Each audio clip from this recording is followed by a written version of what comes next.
I guess to start off with just kind of Franklin, was he kind of what you thought he would be?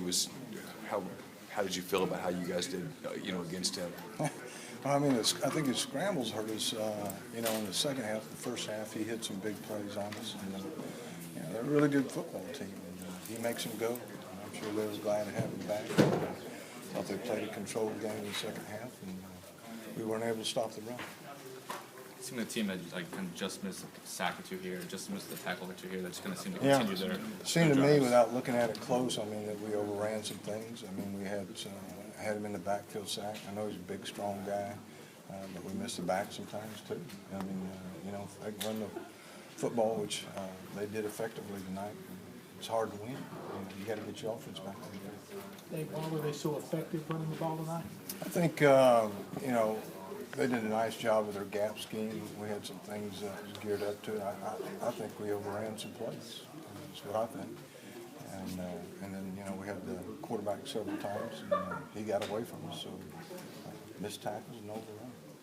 You said you were forced to kind of mix it up, 3-man front, 4-man front.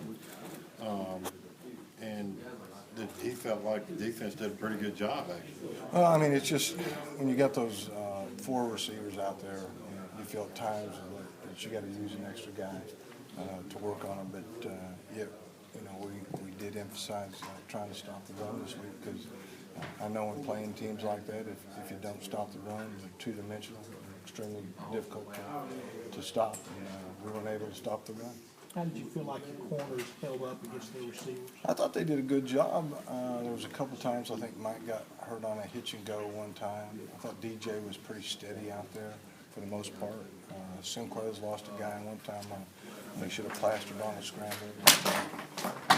I think the corners did better than the safeties did. Coming on the next challenge, you got MSU on a short week. Yeah. Everyone's kind of unsure who's going to be the quarterback. Yeah. Well, I don't know either. So we'll have to plan for a little bit more, because you don't know. Dak's a different guy. He's more of a running style of a quarterback, although he can throw. And Russell's, he's more into throwing it. They'll run him every once in a while, but he's more of a pro style quarterback. So we'll have to work a little bit more stuff, because we don't know who's going to be a quarterback. Are you familiar with the freshman there at all, Williams? Yeah, I saw him play. He played a cleanup role or something against, was it last week that he played against Alabama a little bit? I've seen him play a little bit. During the open date, I was able to spend a lot of time on Mississippi State the week before we played Arkansas. So I was able to break everything down and be ready for him. So we got a pretty good idea. How did you feel about y'all's tackling tonight? Bad. I think that was the difference in the game. I think we overran some stuff, and we worked on it for the last 2 weeks, and I think it improved a week ago. But you're dealing with a different cat. I thought their line did a nice job on some combination blocks and fitting some things up. So you got to give some credit to them too.